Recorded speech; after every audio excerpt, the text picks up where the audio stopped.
yang penting sebetulnya ya dari kasus saya ini, yang sangat penting untuk dimintai kesaksian adalah Pak SBY. Tetapi sampai sekarang Pak SBY belum dimintai kesaksian atau didatangi oleh penyidik untuk dimintai kesaksian. Padahal menurut saya Pak SBY itu saksi fakta yang penting, juga Mas Ibas. Kesan saya juga sama dalam kasus Bank Senturi. Dalam kasus Bank Senturi itu menurut informasi yang saya punya, Pak SBY juga tahu soal kasus Bank Senturi. Assalamualaikum warahmatullahi wabarakatuh. Ibu bapak hadirin pemuda-pemudi sebangsa setanah air dimanapun kalian berada. Dengan bukti video pernyataan Anas Urbaningrum, salah satu mantan ketua umum Demokrat yang dikudeta.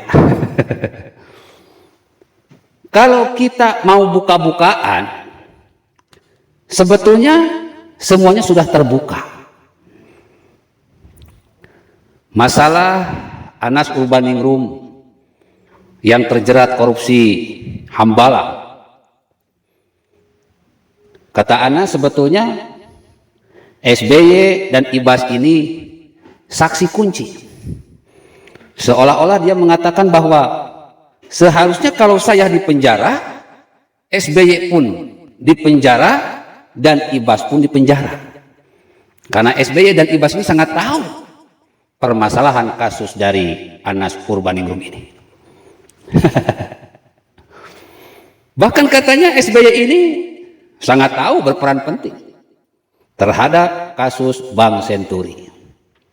Cuman permasalahannya penyidik KPK tidak mau memeriksa SBY dan memeriksa Ibas.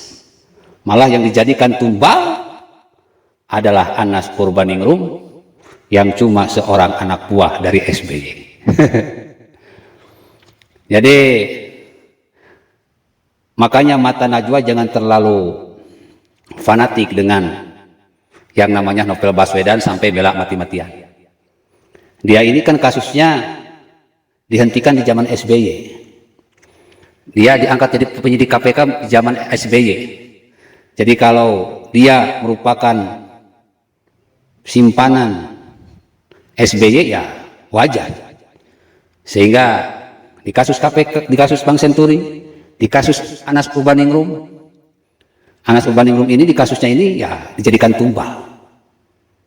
Tidak mungkin Novel Baswedan memeriksa Ibas, tidak mungkin Novel Baswedan memeriksa SBY, karena Novel Baswedan punya hutang budi kepada SBY. Jadi KPK di zaman SBY ini sudah tidak netral, malah sudah dijadikan alat politik SBY untuk menyingkirkan musuh-musuh politiknya. Ibu bapak hadirin pemuda-pemudi sebangsa setanah air, mari kita berlogika. Jikalau andaikan umpama misalnya ibarat seperti contohnya SBY ini sebagai mantan presiden Indonesia yang ke-6 dipenjara, pertanyaannya mungkinkah? Apakah KPK berani? Saya yakin tidak berani. Apakah kejaksaan berani? Saya yakin nggak akan berani. Hukum di Indonesia tidak akan berani, karena katanya di Indonesia ini menganut sebuah filosofi bahwa presiden itu tidak mungkin dipolisikan, tidak mungkin dipidanakan, karena merupakan lambang negara berkaitan dengan harkat dan martabat bangsa dan negara. Jadi seberapa salah presiden tersebut, ya sudah, paling kasus hukumnya ditutup. Kecuali Presiden Soekarno, dia meninggal, dia dipenjara karena fitnah Soeharto yang menuduh Soekarno adalah dalang di balik pembunuhan 7 jenderal G30 SPKI. Di sini sudah jelas, satu-satunya presiden yang dipidana dipenjarakan sampai mati, bahkan difitnah keluarganya, bahkan difitnah para pendukung keluarganya dengan sebutan PKI, cuma Soekarno. Inilah kejamnya seorang Soeharto.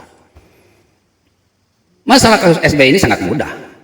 Kalau negara mau berjuang benar demi kebenaran, mau berjuang adil demi keadilan, ya tegakkan hukum. Jangan tajam ke bawah, tumpul ke atas. Tapi saya kira mustahil, bro. Padahal semuanya sudah buka-bukaan dan terbuka. Ya sudah. Cuma paman ya'mal mithqala dzarratin khairan yarah wa man ya'mal mithqala dzarratin syarran yarah. Orang yang baik akan dibalas dengan kebaikan. Orang yang jahat akan diazab oleh Allah Subhanahu wa taala baik di dunia maupun di akhirat. Karena hukum kita tidak mampu berbuat apa-apa. Biar hukum Allah yang akan berbicara dan berbuat apa-apa di dunia dan di akhirat.